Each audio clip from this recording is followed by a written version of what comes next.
everyone. Welcome to Barrel Full of Daryl podcast. My name is Daryl, and I am your host. In this podcast, I selectively discuss music, movies, and provide you with a bit of mirth. For each episode, I select an artist or band that has personally been significant to me, music that has affected my mind, therefore my life. You may not be familiar with my selection, but my intent is to change that. As for the movies, they are more universal, and you may likely know them. There's also some mirth sprinkled in because I just can't help myself. By the way, you can contact me at bfodpodcast@gmail.com, all one word. Your comments are always welcome, and any request will possibly be considered. So here we go. For the music segment today, I would like to discuss with you the great Neil Young. Neil is Canadian and started his career there in Winnipeg as a solo artist. In the 1960s, he moved to Los Angeles and formed the band Buffalo Springfield with his friend Stephen Stills. They released 3 albums from 1966 to 68, and their music combined elements of folk, country, and psychedelic rock. Their music was also key to the early development of folk rock and country rock. But they only ended up with one top 10 song. The group disbanded in 1968 due to several drug-related arrests and lineup changes. At this point, Neil went solo, signing with Reprise Records. In 1969, he released his first album titled Neil Young, which received mixed reviews. Subsequently, he recruited 3 musicians that became his backup band called Crazy Horse. They released the album Everybody Knows This Is Nowhere, which was recorded in only 2 weeks.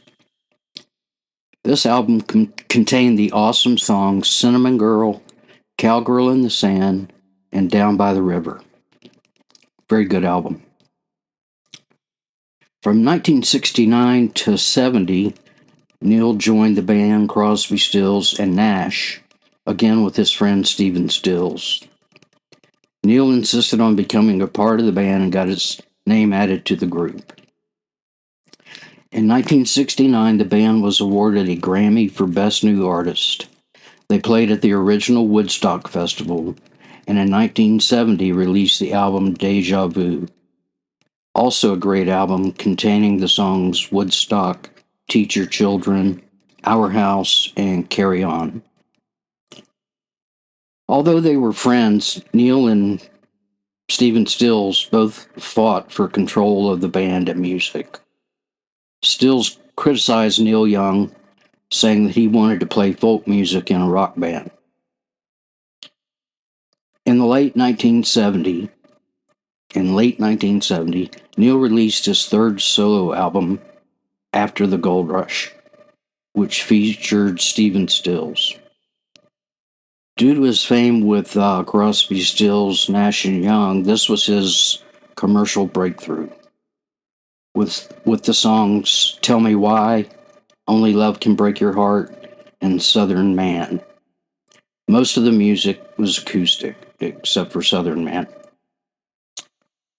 Accordingly, Neil began a solo acoustic tour in North America, with many of the shows being sellouts.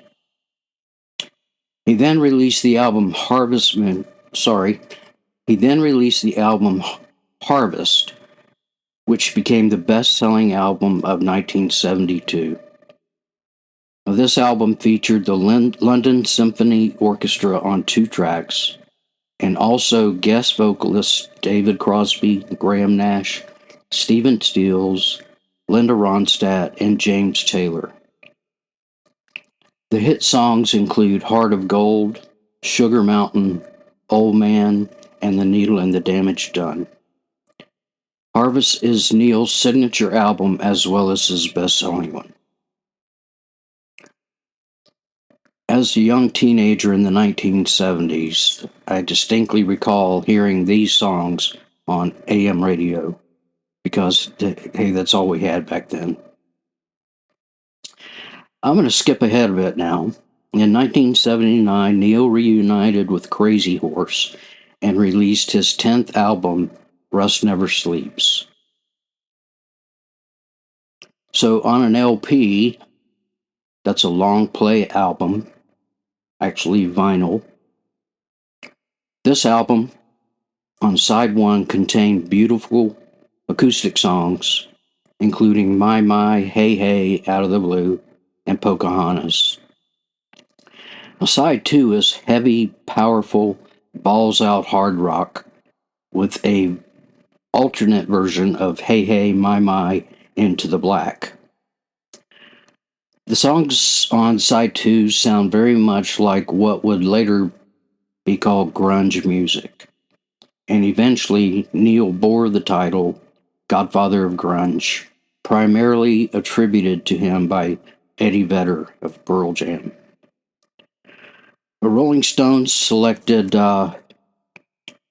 Rust Never Sleeps as Album of the Year and Niel as the Male Vocalist of the Year.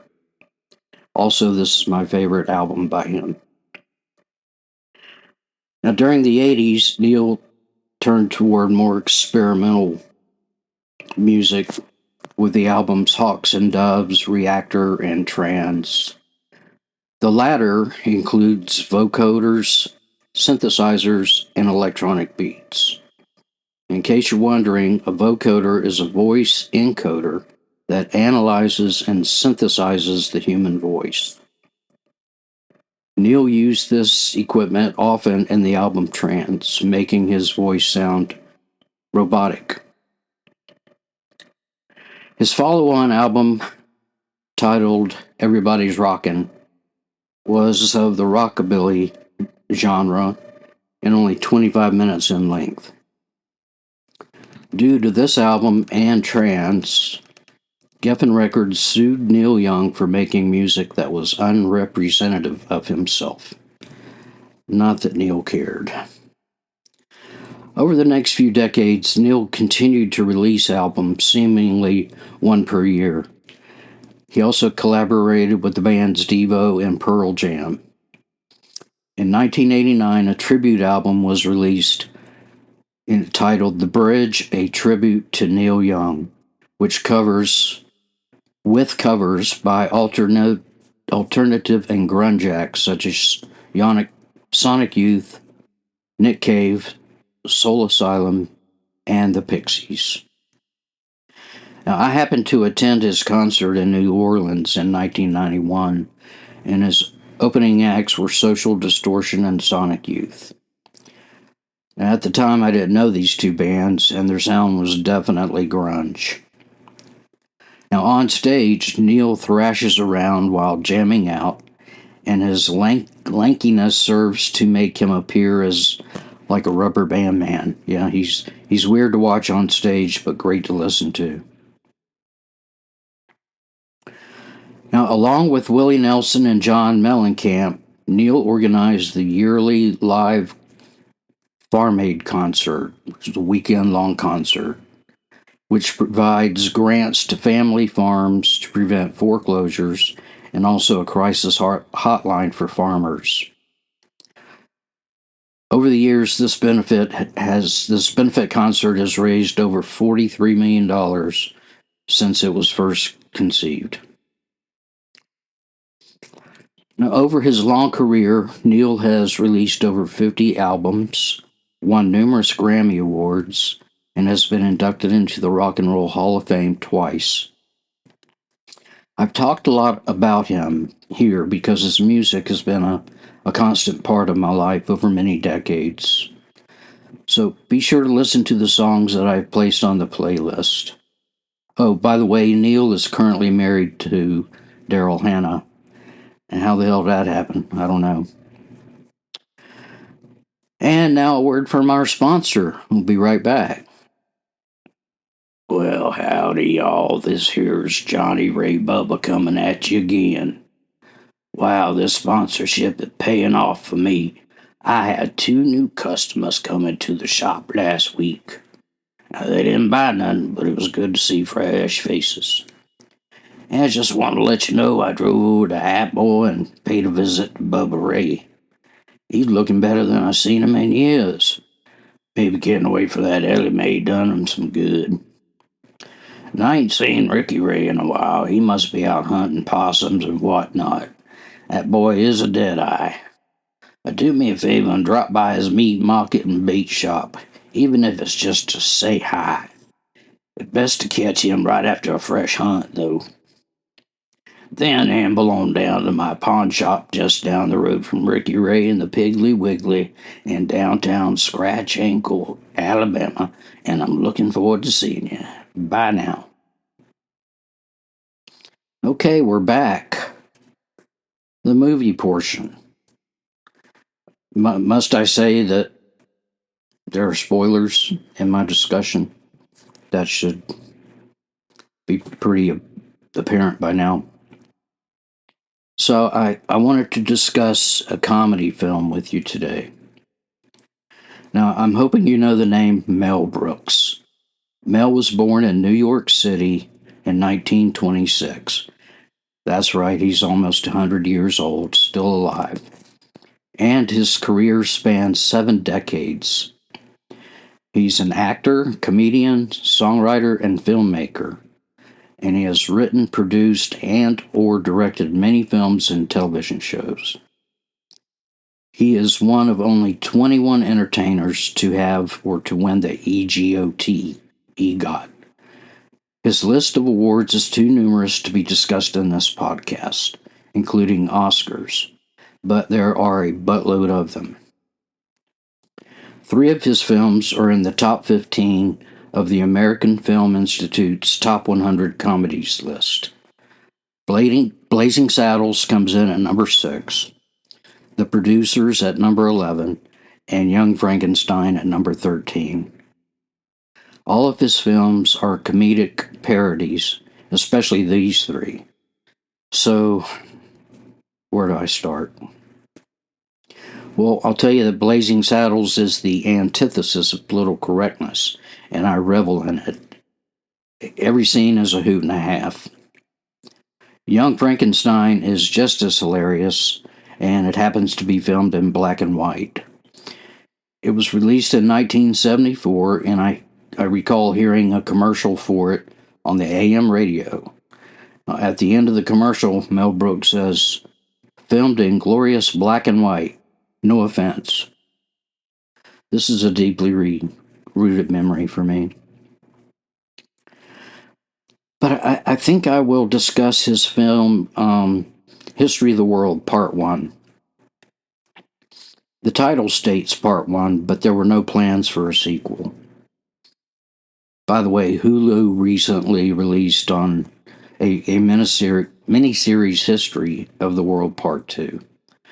But it's pretty much to be ignored, in my opinion. Now, the title, History of the World Part 1, is a play on the writings of Sir Walter Raleigh, which were intended to be published in several volumes, but only the first one was completed because Walter Raleigh was arrested and executed in 1618. Now, this film has 5 main segments: the Stone Age, the Old Testament, the Roman Empire, the Spanish Inquisition, and the French Revolution.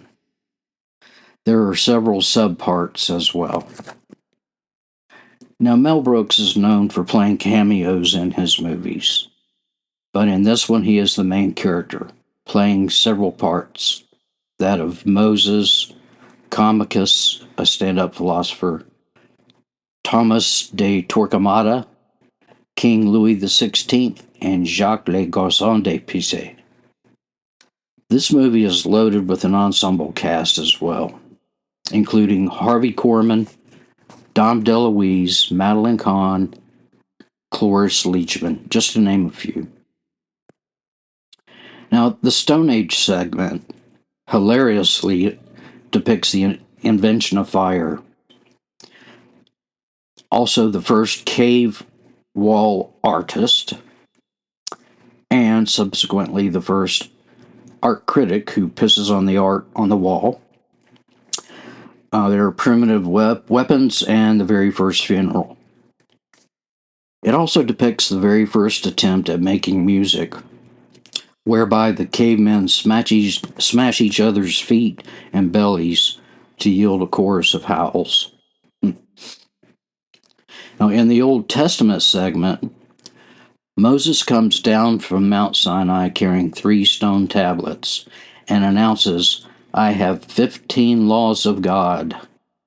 Now, as he's speaking, he accidentally drops one of the tablets and it crumbles, and he corrects himself to say 10 commandments. So it goes like this. I'm bringing to you these 15, these 10 commandments. Quite funny.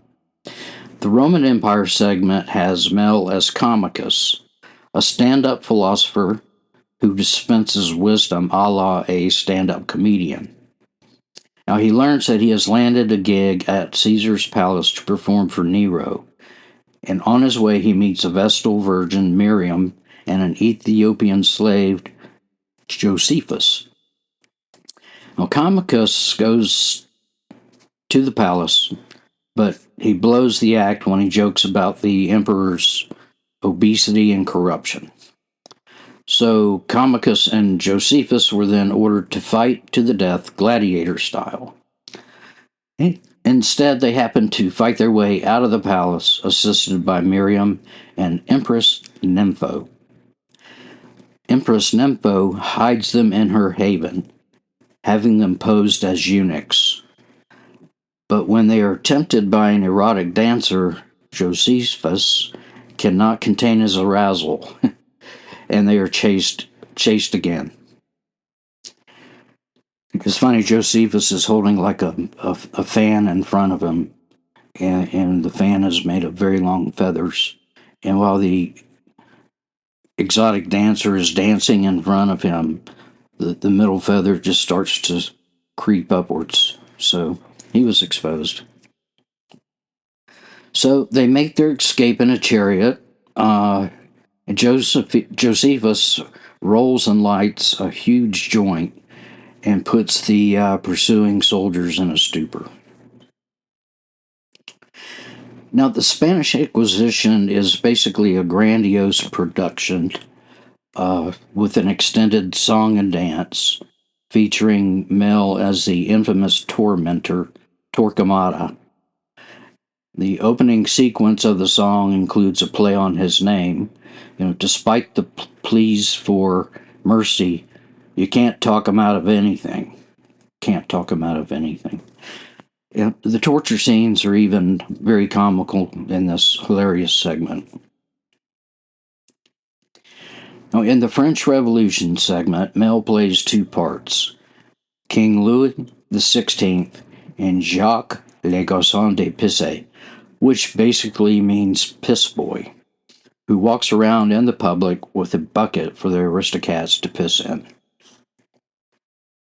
But one of the funniest scenes shows King Louis shooting skeet, but he's using peasants as the skeet. And one of his aides walks up to him and says, "Sire, the peasants are revolting." He replies, "They sure are, they stink on ice." Yeah.